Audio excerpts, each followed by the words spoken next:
कभी कभी एक मूर्ख आदमी सबको फंसा देता है। जैसे मैं कहानी बताऊं, उसके बाद विशेषण पढ़ाता हूं कि एक बार 4 व्यक्ति जुआ खेलते पकड़े गए। चारों को कोर्ट में पेश किया गया। तो जज साहब ने कहा कि सभी लोग अपने अपने सबूत पेश करो, मैं तुमको 2 दिन का समय देता हूं। तो एक व्यक्ति अस्पताल से पर्चा बनवा के ले आया और बोला कि डॉक्टर साहब, जिस समय हम जुआ खेल रहा था तो उस समय हम अस्पताल में भर्ती थे। दूसरे से कहा कि तुम क्या सबूत लेके आए? कि बोले साहब, जिस समय जुआ खेल रहा था उस समय हम रेलवे स्टेशन पर थे। तीसरे से बोले कि तुम क्या कर रहे थे? कि साहब, जिस समय जुआ खेल रहा था हम एयरपोर्ट पर खड़े थे। चौथे व्यक्ति से पूछा गया, ये बताओ कि तुम क्या कर रहे थे? तो चौथे व्यक्ति ने कहा कि अकेला जुआ कौन खेलता है। चलिए हेडिंग लगाओ विशेषण। समझ रहे ना, एक अकेला आदमी पागल सबको बना देगा। लगा लो हेडिंग विशेषण। ठीक भैया, आ जाओ टॉपिक पे।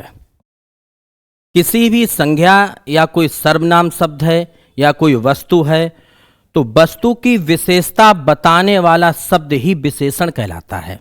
सीधी सी परिभाषा समझ गए? कोई भी वस्तु हो, चाहे वो सजीव हो चाहे वो निर्जीव हो, उसकी विशेषता बताने वाला शब्द ही विशेषण है। जैसे मैं बता दूं, मैंने लिखा आदमी, ठीक, आदमी। अब आदमी के आगे हमने लिख दिया अच्छा आदमी, बुरा आदमी, काला आदमी, कमीना आदमी, गोरा आदमी। ये सारे शब्द क्या हैं? इस आदमी की विशेषता बता रहे हैं। तो ये सभी शब्द क्या कहलाएंगे? विशेषण कहलाएंगे।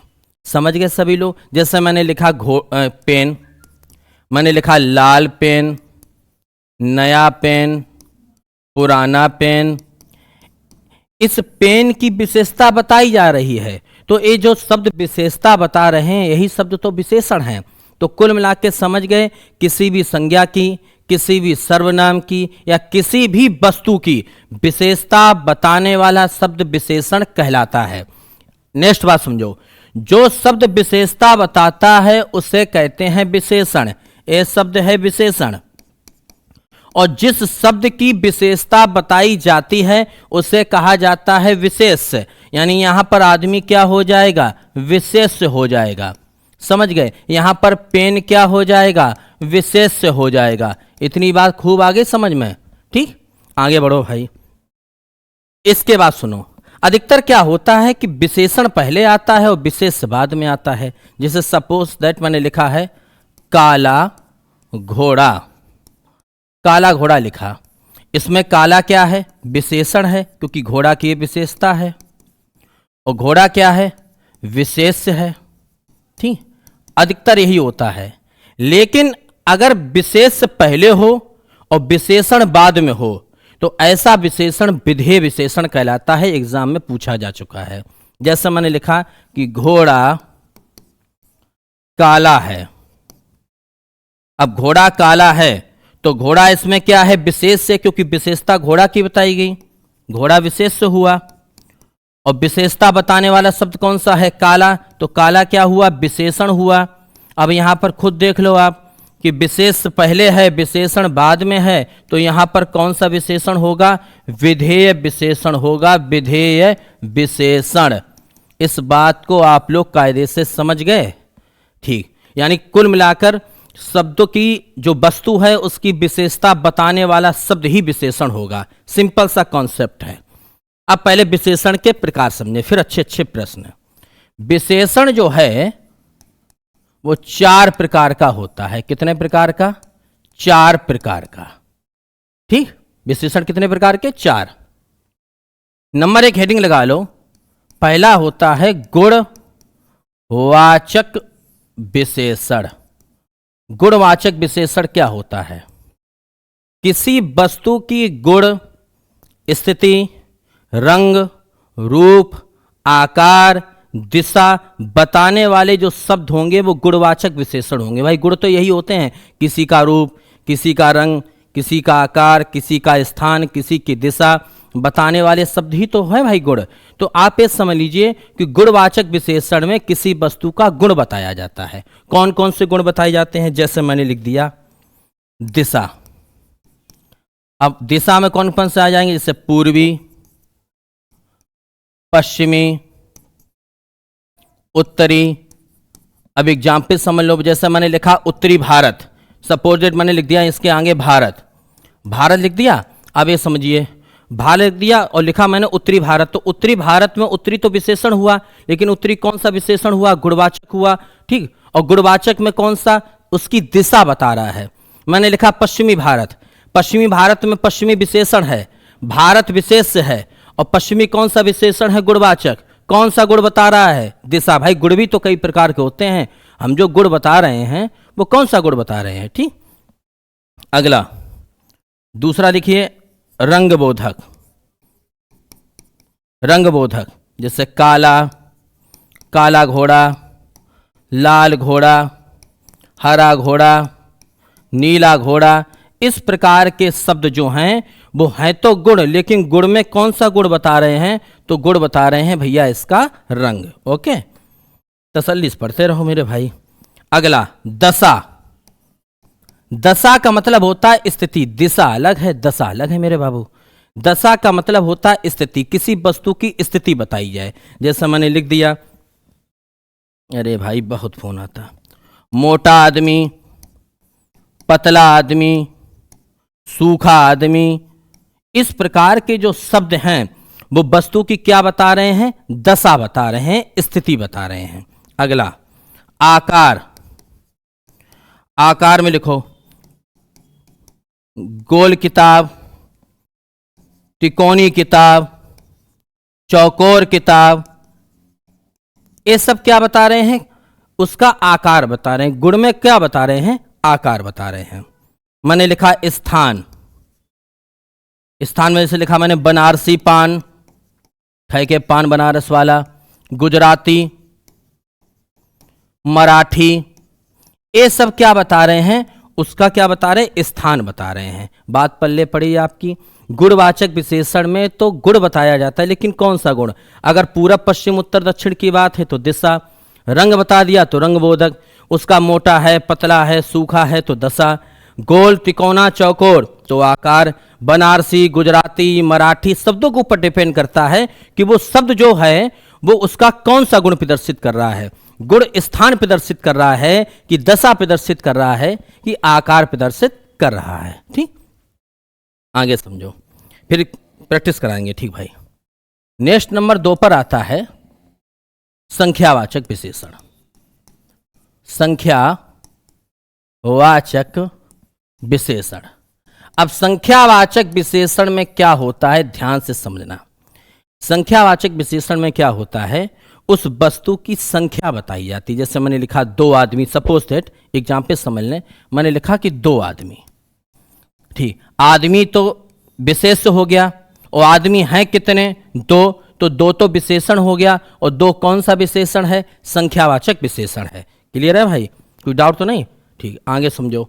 अब संख्यावाचक विशेषण में वस्तु की संख्या बताई जाएगी, लेकिन संख्यावाचक विशेषण भी कई प्रकार के होते हैं। इसके एग्जाम्पल समझो। पहला समझो, पहला होता है आवृत्तिवाचक। आवृत्तिवाचक, आवृत्तिवाचक। आवृत्ति माने क्या होता है भैया? दोहराना। जैसे मैंने बोला 2 गुना, ऐसे लिखता हूं, अरे यार, 2 गुना, तिगुना, पचगुना, ये सब क्या बता रहे हैं? ये सब है तो संख्यावाचक, लेकिन संख्या में किसकी संख्या बता रहे हैं? आवृत्ति। 2 गुना का मतलब है 2 बार, तिगुना का मतलब है 3 बार गुणा, 5 गुना का मतलब है 5 बार गुणा। तो ये बता तो रहे हैं संख्या, लेकिन संख्या में किसका बोध करा रहे हैं? आवृत्ति का बोध करा रहे हैं। दूसरा भाई क्रमवाचक। क्रमवाचक में आ जाएगा पहला आदमी, दूसरा आदमी, तीसरा आदमी परीक्षा में पूछे जाते हैं, चौथा आदमी। तो ये बता रहे हैं है तो संख्यावाचक, और ये सब निश्चित संख्यावाचक और हैं। ये बात समझ लेना। 2 गुना, हमने कहा 2 गुना पेन चाहिए, 3 गुना किताबें चाहिए, 4 गुना आलू चाहिए, तो इसका मतलब ये है संख्यावाचक। संख्या में निश्चित संख्यावाचक, और निश्चित में कौन सा? आवृत्तिवाचक। मैंने कहा पहला आदमी उठकर आए, दूसरा आदमी उठकर आए, तीसरा आदमी उठकर आए, तो संख्यावाचक संख्या में है कौन सा? क्रमवाचक। लेकिन हमने निश्चित कहा है, ऐसा तो है नहीं हमने पहला बुलाया तो दूसरा उठाए, तो ये निश्चित संख्यावाचक में आते हैं। तीसरा समुदायवाचक। समुदायवाचक कहें, समूहवाचक कहें, मेरी जान एक ही बात है। इसमें क्या होता है, हमने कहा कि सातों, आठों, नवों, दसों, वो नहीं डाला है कि शनि दुर्गा सातों को सात मारूंगा, एक सात मारूंगा, तो हमने कहा सातों आदमी, आठों लोग, नवों ग्रह, ये सब क्या हो गए? इस समुदाय या समूह, पूरा पूरा ग्रुप बता रहे। लेकिन समुदाय या समूह है किसमें? संख्या में। लेकिन कौन सी संख्या? निश्चित संख्यावाचक है। चौथा प्रत्येक बोधक। अब प्रत्येक बोधक में आ जाओ।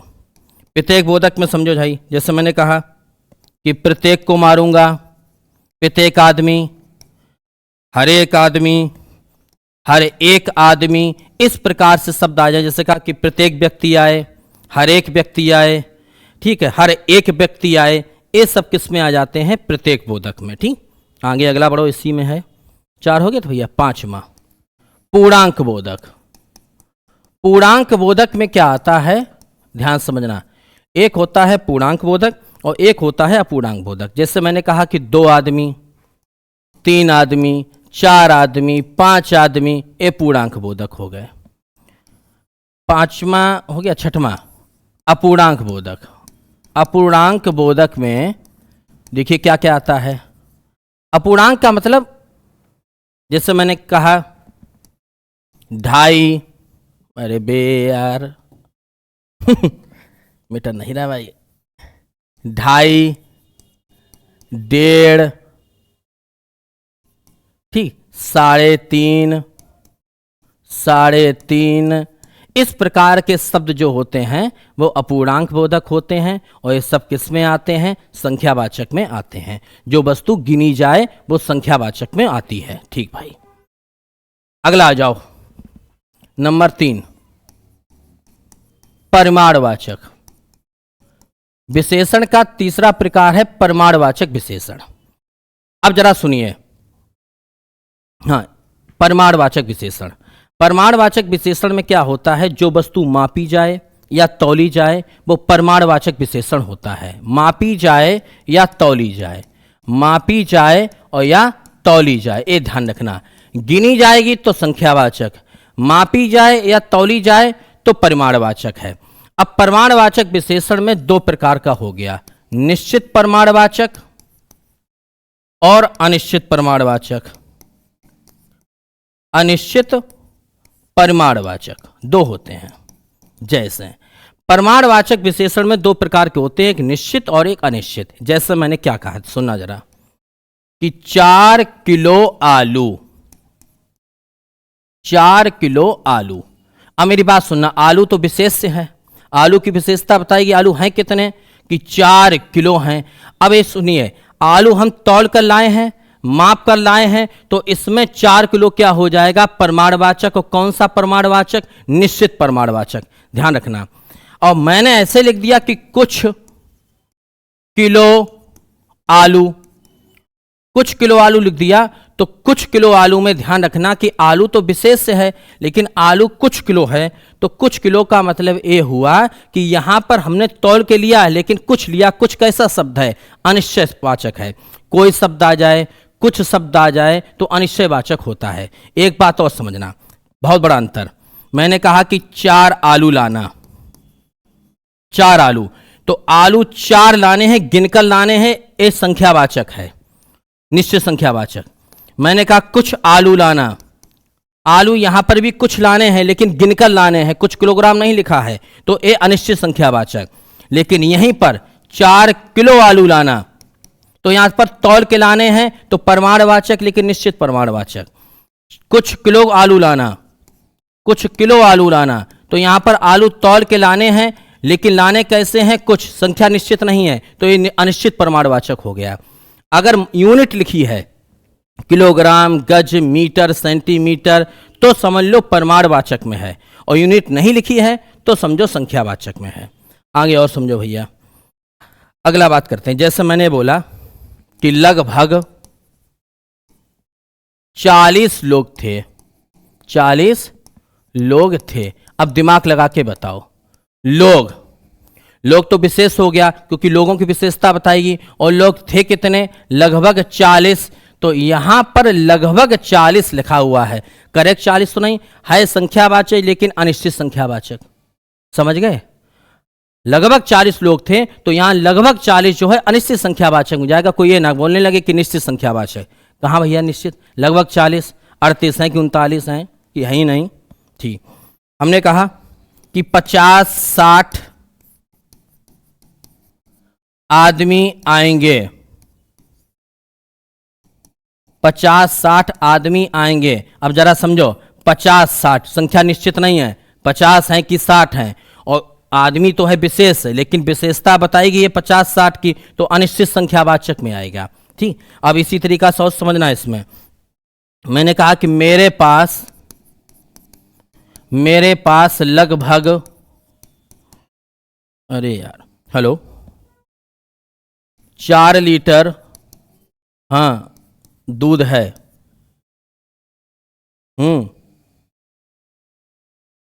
हेलो, मेरे पास लगभग 4 लीटर दूध है।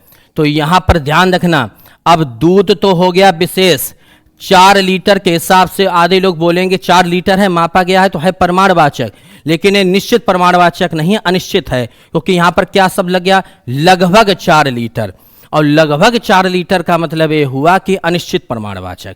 अब बात समझ गए आप लोग सभी लोग। ठीक, अगला आ जाओ, सार्वनामिक विशेषण। समझना ज्यादा, किताबों में तो सभी लिखा है। सार्वनामिक विशेषण नंबर 4, एक बात समझना ध्यान से, कि जब कोई सर्वनाम शब्द किसी वस्तु की विशेषता बताने लगे तो वो सार्वनामिक विशेषण बन जाता है। यानी है सर्वनाम, लेकिन किसी वस्तु का विशेषता बताने लगा तो वो सार्वनामिक विशेषण हो गया। जैसे, अब ध्यान सुनना, यहां पर कई बार पूछा गया है, सार्वनामिक विशेषण कह दें, निजवाचक विशेषण कह दें, संकेतवाचक विशेषण कह दें, बात एक ही है।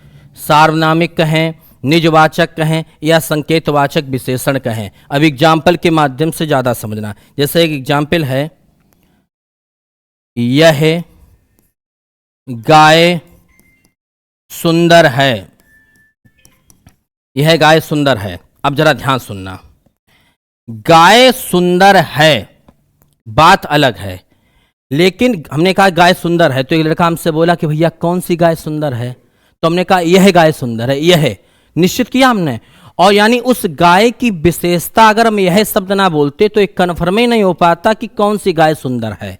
अब यहां पर इस गाय का सुंदर होना अगर यह शब्द के द्वारा कन्फर्म हुआ है, यह शब्द के द्वारा गाय का सुंदर होना अगर कन्फर्म हुआ है तो यह शब्द के द्वारा कन्फर्म हुआ है, और यह है क्या, सर्वनाम है, तो इसलिए क्या हो जाएगा, सार्वनामिक विशेषण हो जाएगा। सीधा सा बात है। जैसे मैंने बोला वह नौकर नहीं आया, अब मेरी बात सुनना, फिर वह नौकर नहीं आया, हमने कहा नौकर नहीं आया, तो नौकर नहीं आया इसमें तो कोई विशेषण नहीं।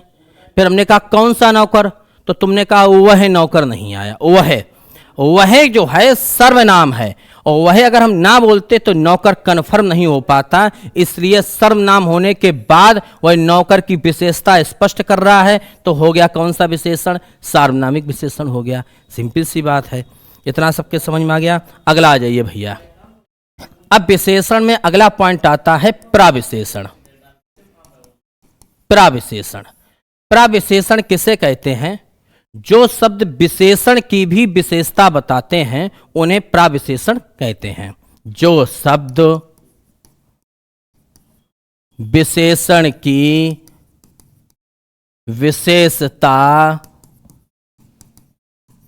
विशेषता बताते हैं उन्हें हम प्रविशेषण कहते हैं। जैसे मैंने लिखा कमीना लड़का, कमीना लड़का। अब लड़का क्या है, कमीना, लेकिन एक कमीना विशेषण हुआ, कौन सा हुआ, गुणवाचक हुआ, उसका लड़के का गुण है कमीना होना। और हमने कहा कि बहुत कमीना लड़का, बहुत। अब ए विशेषण है और इस विशेषण की विशेषता कौन शब्द बता रहा है? बहुत। तो बहुत प्राविशेषण हो गया, कमीना गुणवाचक विशेषण हो गया और लड़का विशेष्य हो गया। बस इतनी सी बात थी। प्राविशेषण समझ में आ गया? एक एग्जाम्पल के माध्यम से और समझा दूं। जैसे मैंने लिखा कि बहुत काला घोड़ा। अब ध्यान समझना, बहुत काला घोड़ा, घोड़ा विशेष, काला विशेषण और काला गुणवाचक विशेषण है। गुण में कौन सा? रंगवाचक। ठीक। और बहुत क्या हो गया? प्राविशेषण हो गया। ठीक। आगे आ जाओ। अब है विशेषण की अवस्थाएं। विशेषण की अवस्थाएं होती हैं 3। ध्यान रखना, विशेषण की अवस्थाएं होती हैं 3। यानी तुलना करने के लिए विशेषण की 3 अवस्थाएं बताई गई। किसके करने के लिए? तुलना करने के लिए। ठीक। तुलना करने के लिए विशेषण की 3 अवस्थाएं हैं। पहली अवस्था का नाम है मूलावस्था, दूसरी अवस्था का नाम है उत्तरावस्था और तीसरी अवस्था का नाम है उत्तमावस्था। उत्तमावस्था राइटिंग समझ लेना, इसी लिखेंगे अब। मूलावस्था मैंने कहा कि सुंदर, फिर मैंने लिखा कि सुंदरतर और मैंने लिखा सुंदरतम। सुंदरतम यानी ऐसे याद रखो कि उत्तरावस्था अगर बनानी है तो तर शब्द जोड़ दो और उत्तमावस्था बनानी है तो तम शब्द जोड़ दो। तुम सुंदर हो, तुम सुंदरतर हो, तुम सुंदरतम हो, सबसे ज्यादा खूबसूरत हो। ठीक। समझ में आ गया भैया? लघु, लघुतर, लघुतम, लघुतम। अब देखो, लघु, लघुतर और लघुतम, ये हैं विशेषण की 3 अवस्थाएं। सबके बाद क्लियर समझ में आ गई? कोई डाउट तो नहीं है? ठीक। आगे समझो मेन टॉपिक। अब आते हैं कि किसी हम कैसे जाने कि कौन सा शब्द विशेषण है कि नहीं है। जैसे मैंने लिखा, एक शब्द मैंने लिखा कि ऊंचा और एक शब्द लिखा मैंने ऊंचाई। अब मैंने पूछा कि बताइए निम्न शब्द में कौन सा शब्द विशेषण है।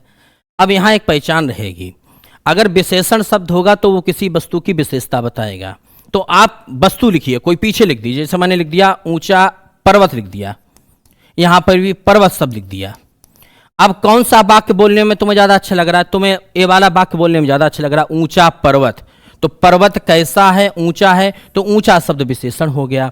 ऊंचाई पर्वत बोलने में बहुत खराब लग रहा है तो ऊंचाई शब्द विशेषण नहीं है, ये और कुछ हो सकता है। ऊंचाई एक भाववाचक संज्ञा हो गई। समझ में आया? जैसे मैंने फिर लिखा मीठा और मिठाई, सॉरी ऊंचा नहीं, अब लिखें लंबा और लंबाई। अब लिखो भाई इसके पीछे इंसान शब्द लिख दो, इंसान। तुरंत फिल्टर मशीन लगाओ, इंसान। अब बताइए लंबा इंसान बोलने में अच्छा लग रहा है कि लंबा इंसान? लंबाई इंसान। तो तुम कहोगे लंबा इंसान बोलने में अच्छा लग रहा है, तो इसका मतलब लंबा शब्द विशेषण हो गया। भाई विशेषण शब्द के आगे आएगा, किसी वस्तु की विशेषता बताएगा, तो ये विशेषता बता रहा है तो ये विशेषण हो गया। अब जैसे आपसे परीक्षा में पूछा जाता है कि चलो भाई अग्नि शब्द का विशेषण बताओ। अग्नि शब्द का विशेषण क्या बनेगा? आग्नेय बनेगा। कैसे अब हम जाने? देखो, अग्नि चट्टाने नहीं होती है, आग्नेय चट्टाने होती हैं। क्लियर हो गया? अग्नि चट्टाने नहीं होती हैं, आग्नेय चट्टाने होती हैं। अब जैसे भारत का विशेषण क्या होगा? भारतीय होगा। कैसे भारतीय होगा? भारत व्यक्ति नहीं होता, भारतीय व्यक्ति होता है। इसके साथ अगर व्यक्ति शब्द जोड़ो तो ये वाला शब्द जो है बोलने में ज्यादा अच्छा लग रहा है। तो भारतीय व्यक्ति ही कौन सा हो गया? ये विशेषण हो गया। भारत नहीं बनेगा विशेषण, भारत बन जाएगा व्यक्तिवाचक संज्ञा बन जाएगा। आपके समझ में आया? ठीक, क्लियर भाई? अब इसके बाद नेक्स्ट वीडियो में हम लोग फिर मिलते हैं और संज्ञा मैंने पढ़ा दी, सब नाम पढ़ा दिया, विशेषण पढ़ा दिया। नेक्स्ट टॉपिक में इन तीनों काम प्रैक्टिस करा देंगे। ओके।